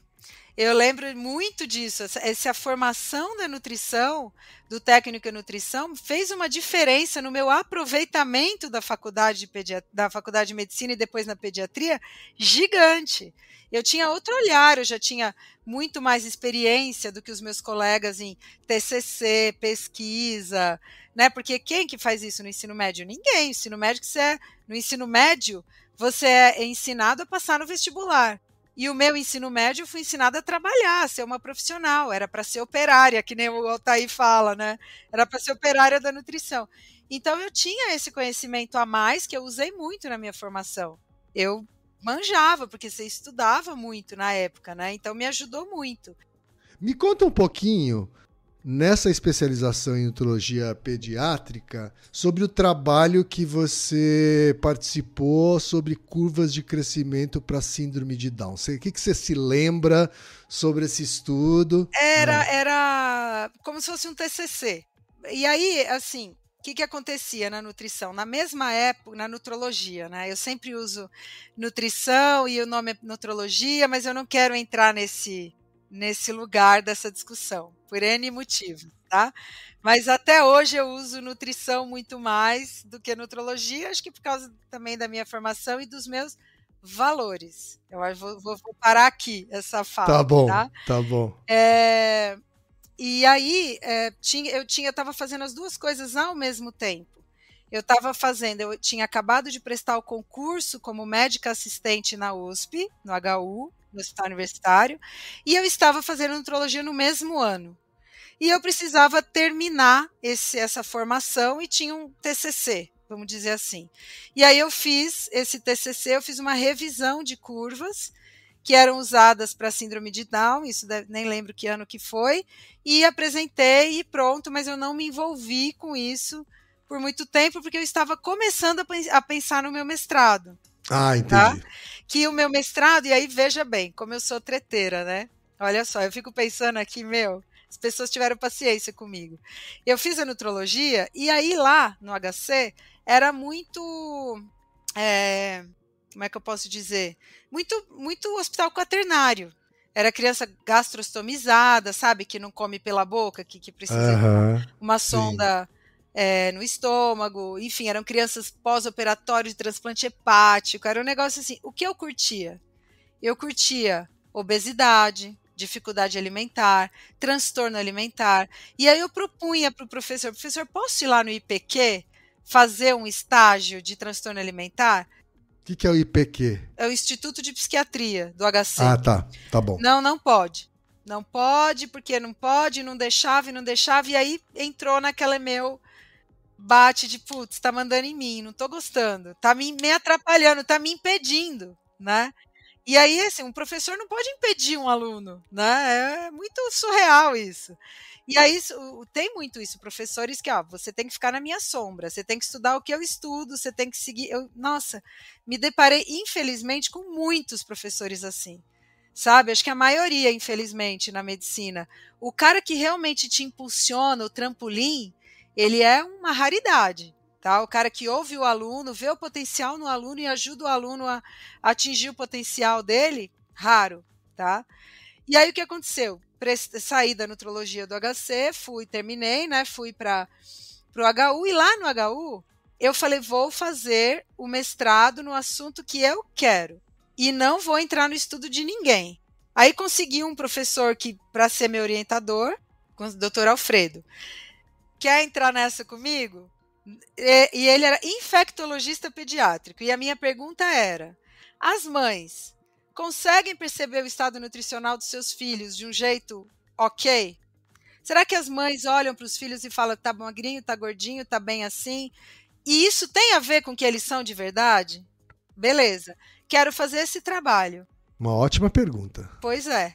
Aí eu vou começar a fazer. E aí comecei do zero, ninguém estudava isso, fiz essa pergunta, fui pacientemente galgando todos os passos que eu precisava. Aí que foi legal, que é o que me trouxe onde eu estou hoje. Na nutrição, no mestrado, eu fui fazendo a minha formação. Então você tem no mestrado na USP, você tem a possibilidade de fazer um monte de disciplina. Aí você tem lá as pontuações, os créditos que você precisa fazer. Eu montei meus créditos com base no que eu queria aprender. Então eu fui para a Faculdade de Saúde Pública fazer disciplina com a nutrição comportamental lá da Marli, né, que foi quando eu conheci a Marli. Por causa da Marli conheci o Altair, né? Certo. E aí você. Uhum. Aí eu fui para endócrino do HC dos adultos e conheci a Edna Mello, que me convidou para ser pediatra da Liga de Obesidade Infantil. Aí eu fui fazer disciplina na estatística, fui fazer disciplina, não fiquei, tá? Lá eu não fiquei. Na estatística, aí também fiz aula com Altair por conta de coisas assim. Fui fazer disciplina na cardio para escrever artigo científico, enfim. Eu fui fazer aquilo que eu queria. Fiz disciplina na adolescência, que eu adorava, e tive aula com um pessoal maravilhoso que eu uso hoje na criação dos meus filhos, sabe? E assim, fui conhecendo, fui galgando esses lugares, e aí muito com o apoio do meu marido, Cassiano, né, que eu já era casada, eu casei em 2008, no mesmo ano que eu prestei o concurso do HU. E o Cassiano me ajudou, porque ele bancou a casa, né, os boletos, enquanto eu conseguia fazer tudo isso, né? Eu conheci o Cassiano na residência, mais especificamente dentro da sala de parto. Ele era R2, eu era R1, ele pegando o neném, eu falei: esse cara é interessante. A gente pode falar mais disso, mas enfim, foi aí, a gente já estava. Ele também foi preceptor, né? Depois no outro ano, mas sem o apoio dele nessa época, que eu podia ficar estudando, não teria conseguido, né? Certo. E sempre tem que ter alguém, nunca é sozinho, né? Que a gente consegue as coisas. E aí eu fui então construindo essa formação. E aí na minha qualificação, eu fui qualificar, eu tinha colhido dado de 1.000 mães e 1.000 crianças na época, né? Eram as crianças assim, eles chegavam no hospital, eu pegava a primeira criança da hora, e eu era contratada do HU, eu ficava 6 horas, vamos supor, ou 12 horas. Então eram 6 ou 12 crianças por dia que eu pegava, a randomização era essa. E aí eu fui pegando, então perguntava para a mãe: mãe, você quer participar? Quero, assina aqui o termo, assinei. ó, a gente vai fazer isso, eu também vou pesar e medir a senhora, tudo bem? 200 não toparam. É mesmo? Na hora que tinha que medir ela? Não quero subir na balança, doutora, eu não vou poder Sei, participar. sei. Aham. Tá? Só pra você saber, também já fica esse dado. Os bebês são menos vaidosos que as mães, Sim. assim, é isso? Não, Então, e isso mexeu pra caramba comigo, porque depois eu fui trabalhar com obesidade e eu vi o quanto esse estigma é absurdo e o quanto aquilo era justificável e quanto tinha a ver com transtorno alimentar e tal. Enfim, aí eu fiz então a qualificação com esse N gigante, com essa pergunta nova e tal. E aí na qualificação, um dos professores sugeriu que virasse doutorado. E aí virou doutorado direto e eu fiz aí mais não sei quantos créditos e aí fui mais para mais lugares, conheci mais gente. Então a minha formação porque com o doutorado você teria mais tempo para se aprofundar isso, também, né? isso. Aí, aí a gente fez outras coisas, né? Por exemplo, a gente, no meio disso, colheu também 200 adolescentes e tentou ver como eles se viam. Tá? Como que você acha que você tá? Aqueles que se consideravam acima do peso, e não os que eram, mas os que se consideravam acima do peso, tinham mais experimentação de drogas lícitas, que era álcool e cigarro, na época. Porque os nossos adolescentes no HU eram até 12 anos, era um pessoal muito novinho. Certo. Então a gente não conseguia muito ver além disso. As crianças que eu coletei dado era de 2 a 12 anos, né? E aí a gente concluiu que as mães não sabem o estado nutricional dos filhos, que a maioria erra, quanto menor, na verdade, assim, pouco mais de 50% erra. Quanto menor a criança, maior o erro, porque eles acham que as crianças são magrinhas demais. Se é menino, sempre acha mais magro do que é. Se é menina, tem medo de engordar. E aí isso virou um campo de estudo para mim muito grande, né? Porque isso é uma coisa cultural, né, Denise? Super. Da gente achar que a criança tá magrinha, que precisa ganhar peso, que precisa estar mais gordinha, né? Super. Deve até ter um fundo de verdade nisso, em relação à curva de peso e tal, mas tem uma coisa cultural, né, de achar que o nenê gordinho é mais saudável, né? E tem hoje eu vejo, né, no consultório, muitas mães com dificuldade mesmo de lidar com a criança que não come, né? A dificuldade alimentar hoje é uma das coisas que eu mais faço, né? Na infância. E essa interface com a obesidade, né? Rola essa interface. O meu filho não come, mas ele está acima do peso, tá? Com excesso de peso. Mas a minha queixa é meu filho não come. Sabe? É muito louco isso, assim. Sim, e aí, sim. bom, aí eu também, saco cheio, né? No meio disso tudo, não aguentava mais, porque assim, eu não estou falando da parte difícil, né? Aqui eu estou romantizando muito. Mas muitos empecilhos e muita complicação, porque no meio disso você tem plantão, colegas, enfim, Miguel nasceu em 2010, Mariana nasceu em 2012. E você tem que seguir a vida também, né? Eu tinha 34 anos quando a Mari nasceu. Quer dizer, o doutorado foi criando 2 filhos ao mesmo tempo. Foi, em 2015. Tem a foto deles junto comigo, com a tese, com a banca e com tudo, né? E o Cassiano lá também, né?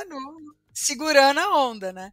Isso porque ainda tinha o Cassiano, né? Porque sem o Cassiano, então... Eu espero que você não faça um episódio com ele, né? Pra saber a opinião dele de tudo isso. Mas a gente tá junto até hoje, estamos muito bem, então acho que deu tudo certo. Sim. Mas eu queria falar uma coisa que não é tão legal, tá? No meio disso tudo, né? Porque o que aconteceu? Eu acabei desistindo da vida acadêmica. Tá? Entendi. Que foi o final da história, né? Eu tinha muita dificuldade, não tinha apoio dos professores, assim, alguém para me ajudar a escrever o artigo, para me ajudar a fazer a parte estatística. Eu tive que gastar dinheiro, por exemplo, no HU eu coloquei uma régua, que não existia uma régua para medir as crianças, aquele antropômetro de parede. Eu comprei e coloquei, porque assim, tem coisa que não vai, senão não vai, né?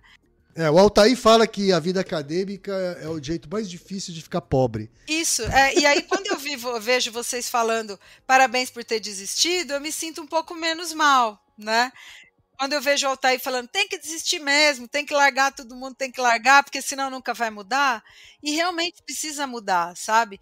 É um desinteresse no aluno, eu não sei o que acontece, um medo do aluno ser melhor, uma briga de ego, eu não sei o que acontece, a psicologia disso, sabe? Sei. Mas é uma loucura como quanto mais longe você vai, mais difícil fica, menos apoio você tem, né? Eu tenho uma frustração hoje de ter desistido, podia ter continuado, né? Sim.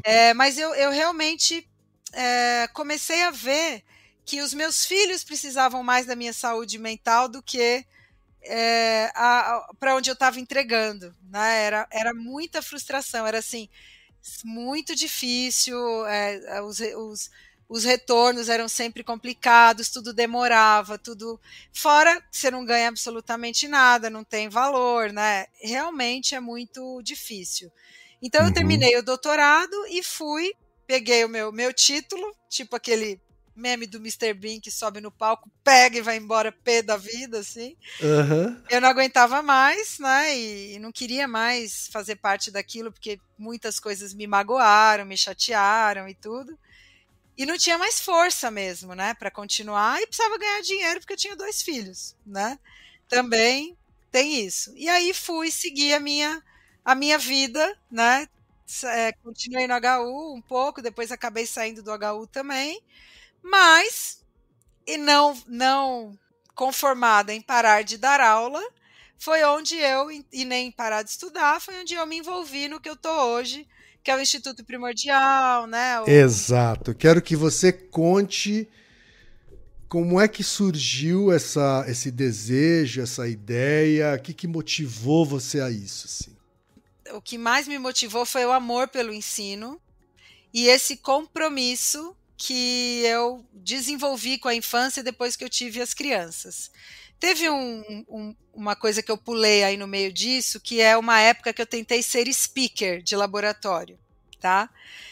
O pessoal falou assim, não, você dá aula bem, você tem doutorado, você pode ser interessante, é um jeito de dar aula e ganhar dinheiro, é trabalhar para a indústria. Por que você não faz isso? Aí, beleza, os representantes iam no meu consultório, eu demonstrei esse interesse, eles me convidaram. Eu cheguei a dar aula para Danone, dar aula para Nestlé, dar aula para Mantecorp, e estava rolando uma baita de uma carreira nisso. Até a hora que a culpa bateu. Eu nem sei se é legal a gente falar sobre isso, né? Não, você fala o que você quiser falar e você não fala o que você não quiser também. Não, e assim, eu vou resumir. Era um conflito de interesse da pediatria com a indústria. Eu comecei a estudar as coisas e ver, como assim o Manual de Introdução Alimentar da Sociedade Brasileira de Pediatria é patrocinado pela Nestlé? Eu comecei assim, ligou o Tico e o Teco, ligaram, e coisas que eu sempre via, que sempre foram assim, porque essa história já tem mais de 100 anos, essa parceria, como que pode eu achar isso normal, né? Aí lançaram em 2014 o manual, o Guia Alimentar Brasileiro, e aí eu falei, cara, isso aqui faz muito mais sentido. Aí eu comecei a ter esse ativismo pela pediatria mais livre de um conflito de interesse tão descarado que é a Nestlé, a Danone e tudo mais. Enfim, eles são Bom, maravilhosos. eu nem tinha conhecimento dessa sua fase da vida, né? Curta, mas uma fase da vida aí. E acabei tocando nesse assunto, inclusive, lá na minha participação na conferência, né? Exato, exato. E assim, eu acho, Ken, que eu tenho lugar de fala, porque eu estive lá. Eu viajei com eles, entendeu? Certo. E aí eu não estou falando mal de quem faz isso. É super. Os caras têm um papel, tem um monte de produto que a gente usa, que é super legal. O que eu acho ruim é a invasão na conduta médica, nos eventos médicos, nos materiais médicos. Isso não pode acontecer. Sabe, a gente acabou de ter um manual agora, acabou de sair, e aí tem lá, quem escreveu? Conflitos de interesse. Cara, Coca-Cola, Rect, Nestlé, Danone, os caras estão falando de alimentação infantil. Não tem como a gente não olhar mais para o processamento de alimento, ignorar o Carlos Monteiro, ignorar o Guia Alimentar, como foi feito até agora, sabe? tem como mais. Então, assim, e aí eu comecei a fazer isso e falei, bom, eu não quero parar de dar aula, não posso, porque eu preciso dar aula, tá no meu sangue, né? E aí eu fui tentando, então, seguir esse caminho sozinha, né? Inicialmente, a primeira coisa que eu fiz foi fazer um evento para pediatras com a nutrição comportamental. Aí depois eu fiz um curso dentro do Hospital das Clínicas, que era com o CAEP, que era o Centro de Apoio, Ensino e Pesquisa em Pediatria, que morreu um pouco na pandemia. Aí depois da pandemia eu comecei a fazer online sozinha e aí virou o Instituto Primordial. Por que Instituto Primordial? Não só por causa da palavra e todos os seus significados, né? Mas porque entre 2019 e 2021, mais ou menos, eu comecei a escrever um livro, que é o livro Primordial, Nutrição, Comportamento e Estilo de Vida em Pediatria, que tem lá mais de 600 referências para embasar tudo que eu acho que a gente deveria estar fazendo e não está, né? E aí tem o meu doutorado nisso, tem, sabe, um resumão, assim. Eu lembro que eu entrei num transe, que eu não conseguia fazer mais nada além de escrever esse livro. E aí eu fui para terapia para escrever o livro. Eu fui para terapia porque eu precisava de ajuda, de alguém que trocasse comigo para desenrolar as ideias, sabe? E eu lembro que chegou uma época que até a terapeuta ficou incomodada, tipo, né? Você tá só querendo... O que a gente está discutindo aqui? É só o livro mesmo, né? Depois eu vi que a Brené Brown, que é uma autora que eu adoro escrever, ela fez a mesma coisa, ela foi para terapia para escrever o livro. Depois eu vi isso no TED Talk dela, falei, nossa, eu também. Fui para terapia para escrever, porque eu não... era assim, ficava na minha cabeça, que até hoje eu sou assim com outras coisas, né? Sei. E aí eu lancei o livro em 2022, de um jeito que eu não curti muito, mas consegui. E comecei a fazer os simpósios. A gente fez o primeiro em 21, o segundo em 22. Não, mentira, lancei em 2021. Certo. Junto com o primeiro simpósio. Aí a gente no fez meio da pandemia, isso. No meio. Bora lá. E aí no segundo, foi ano passado, foi na Unibis Cultural, e o terceiro foi esse ano, que foi a nossa virada, né, que eu falei que foi o melhor evento que a gente fez, que a gente levou o médico falso, né? Sim, levou você. Não, foi genial, aquele foi genial. Foi mesmo. Foi muito legal. E aquilo tudo foi texto escrito por mim, pela minha pessoa, sem nenhuma formação nisso, mas que eu queria muito levar essas ideias. Eu falo que se eu tivesse alguém me ajudando, cara, de verdade, assim, me ajudando nessa coisa de roteiro, de fazer acontecer, produtor... Não precisou, viu, Denise? Eu posso te falar que não precisou, ficou... Excepcional. Foi muito mesmo. E como é que a comunidade médica encara o Primordial? Porque então... é uma via paralela, assim, Isso. né? Tem a sociedade que é institucional e tal, mas é importante ter iniciativas não institucionais também, Sim. né? Encara mal, né? Encara mal como tudo que eu não estou fazendo é pior do que o que eu estou fazendo, né? É mais fácil invalidar o que o outro faz, falar que não é bom, do que olhar, tentar participar, tentar entender, respeitar, né? Como é um caminho diferente, acho que essa é a palavra, normalmente as pessoas não veem com bons olhos até participar. Aí quando participa, aí fala, nossa, eu quero vir de novo ano que vem. Sei, elas ficam meio com o pé atrás, né? Essa mina, de ser mal visto também. Será que isso aqui é charlatanismo, né? Então a gente fez aí eventos sem patrocínio. Como o Altair participou dos 3, né? Ele fala, eu só venho porque vocês ficam no 0 a 0, né? A gente fica no 0 a 0, teve um ano que a gente ficou no prejuízo. A gente colocou lá fora esse ano, né, nos parceiros, pessoas que tinham o mesmo ideal que a gente, que tivesse escrito um livro que tinha parecido. Tava lá, né, um monte de gente, mas ninguém pagou pra gente para estar lá. Para não falar que a gente não recebeu nada, a gente recebeu de uma clínica de vacinas, não empresa de indústria de vacina, mas uma clínica que é vizinha do meu consultório falou, eu quero te ajudar. Aí eles nos ajudaram com o COF. E uma investidora que investe em produtos sustentáveis para bebê. Ela também não, eu vou ajudar vocês. Foi só. O resto, e por isso que a gente não ficou no 0 a 0, né? Certo. Não, mas eu achei demais, assim, e um clima muito diferente de eventos institucionais patrocinados por grandes indústrias, né? Assim, é uma outra parada, assim, Com sabe? certeza. Muito, Uma outra muito. parada. Eu fiquei muito bem impressionado, de verdade, viu? Parabéns por mais essa iniciativa, Denise.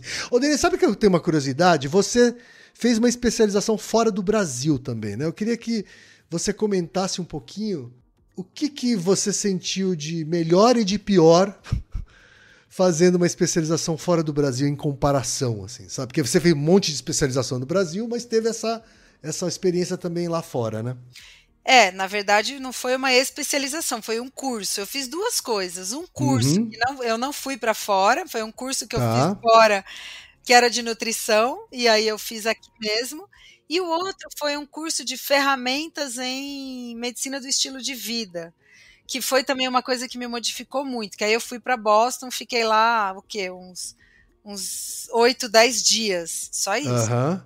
E como é que foi, assim, essa experiência? Foi muito interessante no sentido trazer uma outra. Também, eles têm essa pegada de vamos medicar menos, vamos dar menos remédio, vamos focar mais no comportamento. O quanto a gente está atrasado ou adiantado em relação ao mercado Nossa, americano? Assim? bom, aí você fez uma pergunta difícil, porque defina mercado americano, né? Não, não, e em Porque relação às pessoas que você encontrou lá, vai, que estavam eu acho que fazendo o eles mesmo também estão curso. atrasados nesse sentido. Ninguém tá, porque a gente continua fazendo condutas médicas enviesadas pela indústria o tempo todo, né? Uhum. Então, E isso medicando vale tanto para o Brasil quanto para um mercado mais vale para rico, todo assim. mundo. Eles também estão lutando contra isso, né? Os autores lá principais, foi um evento até muito pequeno para um congresso de pediatria que tem 5.000 pessoas, foi um evento minúsculo, num hotel, né? Que foi feito por um pessoal de Quase Harvard. alternativo, assim. Quase alternativo, muita gente de fora, muitos profissionais não médicos, focados em mudança de estilo de vida. E muito legal, mas zero falaram de criança. Zero. Ah, entendi. E aí eu falei, cara, isso aqui, começando na infância, é a mudança do mundo que o mundo precisa, né? E eu com o meu ideal. Então, isso me ajudou muito a escrever o livro. Eu trouxe muito do que eu aprendi lá no livro. Eu fui muito por causa disso, sabe? E eu noto, assim, muito no brasileiro essa coisa do vamos criar um produto que venda, né? E tudo bem também, mas é isso que está mantendo a gente nessa roda ruim de saúde, sabe? Sem Essa dúvida. coisa de sempre precisamos vender, vender, vender. Enquanto você está vendendo, você não está pensando no outro. E não pensar no outro significa não fazer bem para ninguém, só para o seu bolso, né? E, Claro. infelizmente, a nossa formação é assim, né? Então, eu não abro mão, né? Enquanto eu estiver à frente do Instituto, eu continuarei não deixando ninguém meter a mão na programação, né? Como é o que acontece por aí, e trazendo essas coisas diferentes. Mas só você tocou nessa coisa de fazer a especialização, né? Eu carrego algumas frustrações. Uma delas é não ter continuado na vida acadêmica, e a outra é não ter tido essa oportunidade de ser fluente em inglês. Eu me viro muito, tive que fazer prova para fazer o doutorado, tudo. Leio, me viro. Hoje, com os tradutores, me viro mais ainda. Mas eu nunca tive, óbvio, essa oportunidade, baseada na minha história, né, de ir para fora e falar inglês, e entender tão bem. Então, é algo que meus filhos estão na escola bilíngue, né? Meus filhos são privilegiadíssimos. Eu falo isso para eles todos os dias. E para mim é super fácil falar não. Por que não? Por que não?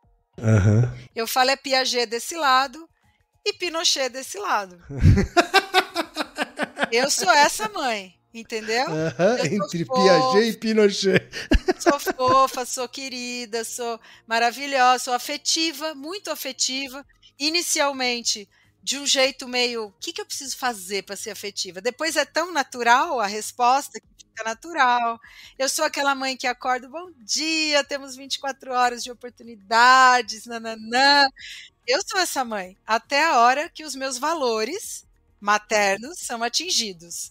Tipo, vamos desligar a TV que é hora de comer. E ponto final. Não existe mais porquê na casa do outro. Nanana. Celular foi com 12 anos. Isso que eu já estudava isso há muito tempo. Foi com 12 12 anos, anos. aí A você Mari segurou bastante, hein? muito, Caramba! muito. E foi Aham. cedo ainda, foi cedo. Foi celular foi com 12 anos. Então eu pratico o que eu acredito e eu vejo o poder disso, sabe? Os caras são ótimos, o Miguel e a Mari são ótimos, não são perfeitos, óbvio, mas são crianças. Você viu eles estavam trabalhando no simpósio, né? Sim, sim, a É família toda, um propósito familiar, é uma coisa é. que Aham. tá, o Miguel curte debate, né? A Mari é super crítica com as coisas. Então, assim, é porque a gente é assim, né? E eles são a minha maior formação, né? Que eu falo que Uhum. mãe é nossa, ser mãe é um negócio que te prepara Eu muito. não, eu, não, eu não fazia ideia do quanto isso era verdade até virar pai, Uhum. sabe? E olha que ainda estamos falando de uma criança de meses, né? Mas assim, eu tenho certeza que cada dia vai impactar no futuro dela, sabe? Assim? E isso te faz revisitar a sua infância, né? Ressignificar relações com seus pais. Por isso que eu acho que a minha Me história aproximei muito da minha mãe desde que ela nasceu. muito, mas com certeza. Você fala, meu, putz, coitada da minha mãe, né? Ela passou por isso, né? Exato, sacrifícios que ela fez, né? Imagina, assim, ela me criou com um décimo das facilidades que a gente tem hoje, Sim, né? mas com certeza. Com certeza. Não tinha fralda descartável. Você consegue imaginar? Exato, exatamente, exatamente. Eu falo assim, nossa, quanta roupa suja todo dia. É E ela muito. fala, então, eu tinha essa roupa suja e todas as fraldas do dia. Todas as fraldas do dia. O que que ela Todas. não tinha? A internet atrapalhando a vida dela, né? É E é verdade. isso, essa multitask das mães hoje é uma loucura, assim, as pessoas estão adoecendo mesmo. E aí, eu acho que isso faz a gente valorizar a ancestralidade, sabe? Esse eterno, essa coisa de olhar para a sua história com um pouco mais de compaixão. Então, a revolta e a revolta numa idade, vergonha na outra idade, vira orgulho, porque você fala, cara, como que eles conseguiram, sabe? Então, é muito legal essa transformação mesmo. A gente está sempre, né? Nós não estamos prontos, né? Que eu falo, todo dia eu aprendo com os meus pacientes e estudando eternamente. Cada podcast do Naruhodô que eu ouço, cara, eu falo, eu preciso estudar mais, né? E fico tentando, né? Mas, Aham, não, você já estuda bastante, posso te é, garantir. mas amo, gosto muito. Quero escrever outro Ô, livro. Denise, então, eu queria falar um pouquinho, a gente já chegou no nosso tempo aqui, mas eu queria fechar perguntando para você o que você vislumbra aí para o futuro, que você ainda tem décadas aí de vida pessoal e profissional, né? O que você vê no futuro, ou até mesmo o futuro do Instituto Primordial, né? O que você está vislumbrando aí? Eu tenho muitos e muitos planos. O meu objetivo agora é muito focar no instituto mesmo, fazer ele ganhar o respeito, o reconhecimento que ele merece, né? Então, ajudar a chegar em mais pediatras e outros profissionais. A gente faz no instituto uma junção entre a saúde e a educação. Todos os anos a gente convidou as escolas gratuitamente para eles levarem representantes das escolas para poderem a gente uniformizar esse recado, né? Que a gente fala aqui no consultório uma coisa, chega na escola é outra, e o professor está lá, inclusive, com muito mais oportunidade do que a gente de colocar as coisas em prática, e eles nem sabem o que a gente está falando, né? Então, uma coisa que eu fiz foi faço, né, ainda, é tentar trazer eles para a gente. E eu pretendo encontrar parceiros, assim, para o Instituto ganhar essa grandeza que ele precisa, né? Uhum. Trazer mais pediatras para a nossa formação, a gente forma pediatras com essa abordagem mais, eu diria, integral da criança, né? Mas principalmente focado em comportamento, ambiente, com base na ciência mesmo, não em tilelê, que se fala, Achismos, tilelê, tilelê. não em tilelê. Então, assim, a nossa formação é incrível, assim, eu vou te dar um exemplo. Uma aluna nossa estava assistindo a aula, ela é do Rio, e o marido dela trabalha embarcado. Sabe o que é? Trabalha na plataforma no meio do mar. Aham, E sim. tem bastante gente que tá no Instituto, que é desse tipo de família, assim, sabe? Legal. E aí esse pessoal, então, fica um pouco em terra, um pouco no mar, né? Eles ficam indo e voltando bastante tempo. E o marido dela, que trabalha embarcado, viu a nossa aula de habilidade de comunicação, de escuta, e aplicou o que ele ouviu com os embarcados, os funcionários. E aí ela me deu um retorno sobre isso, falando quão incrível foi para ele colocar aquilo em prática. E isso não tem nada a ver com medicina, não tem nada a ver com educação, mas tem a ver com um ser humano conversando com o outro, ouvindo o outro. E isso é extremamente poderoso. E o médico não aprende isso como deveria, sabe? Então, a gente traz muito isso de tudo, desde a gestação até o final da adolescência. A gente usa esse ciclo transgeracional no nosso curso e trabalha muito comportamento, ambiente, essa coisa muito promissora que é a real mudança das crianças que já estão aí, né?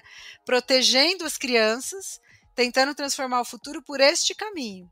E isso é realmente a nossa meta, não é ganhar milhões e nem viralizar e nem ter 1.500.000 seguidores, né? Por exemplo, tem inclusive pediatras famosos que entram em contato comigo. Você tem um material sobre tal coisa? Cara, eu mando a aula pronta, no PowerPoint editável para a pessoa. Sei. Porque o meu objetivo não é estar à frente do recado. O meu objetivo é que o recado chegue. E não é ser proprietária, né, da mensagem, né? Nem é, né? Eu falei isso no simpósio.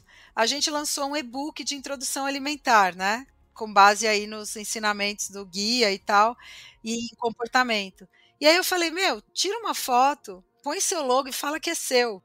Mas espalha o material. Não tem problema você falar que é seu, sabe? Então é isso que eu acho muito poderoso. E eu vejo isso, eu sinto uma influência real nos pediatras que passam pela gente, sabe? E outros profissionais, tem nutricionista, a gente já teve fono, odonto com a gente, né? E assim, o meu objetivo é continuar crescendo de um jeito devagar e sempre sustentável, construir essa autoridade, esse respeito. Eu pretendo escrever outros livros, né? Tenho aí várias ideias, e continuar dando aula e continuar atendendo meus pacientes. É isso. Olha, haja energia para fazer isso tudo, Denise. Eu espero que você tenha energia para continuar fazendo isso tudo, fazer ainda mais. Conte com o Naruhodô para tornar as iniciativas do Primordial mais famosas, alcançar mais gente, sabe? Porque eu vi ali um trabalho necessário, sabe assim, necessário, especialmente no mundo que a gente vive hoje. E quero muito parabenizar você e a sua família, né, que te apoia nisso, né, porque eu sei que ninguém faz nada sozinho, né? E o Naruhodô é a mesma coisa, ninguém faz sozinho, né? E agradecer demais o seu tempo, tá? O seu tempo e sua generosidade aqui hoje, viu, Denise? Eu que agradeço por tudo que vocês entregam, foi uma honra gigante estar aqui. Viu? Miguel e Mari estão começando a ouvir Naruhodô. Oh, que legal. Sabe que teste bom. que vocês fizeram de escrever a frase, depois colocar as sílabas e depois fazer intercalado para ver o tempo? Os dois já fizeram, eles ouviram e fizeram. Legal. Super legal. Vou tentar levar eles aí para o lado científico. Mas obrigada demais, e parabéns por tudo que vocês fazem. Contem também com a gente, o que a gente puder fazer para estimular mais pessoas a escutarem vocês. Vocês sabem que a gente apoia, né, o Naruhodô. Sem dúvida. E incentiva as pessoas a apoiarem. Tem muito pediatra que é fã por conta de tudo que a gente fala de vocês. E obrigada a vocês pela generosidade. Imagina. Muito obrigado. E Naruhodô, ilustríssimo ouvinte. E você já sabe, aqui no Naruhodô, quem faz a pauta é você. Você tem alguma pergunta pra gente ou quer comentar algum episódio? Escreva pra nós. podcast@naruhodô.com.br. Repetindo? podcast@naruhodô.com.br. E lembre-se, mande nome completo, idade, profissão e a cidade de onde você está falando. É isso aí. なるほど。Esse podcast é apresentado por b9.com.br.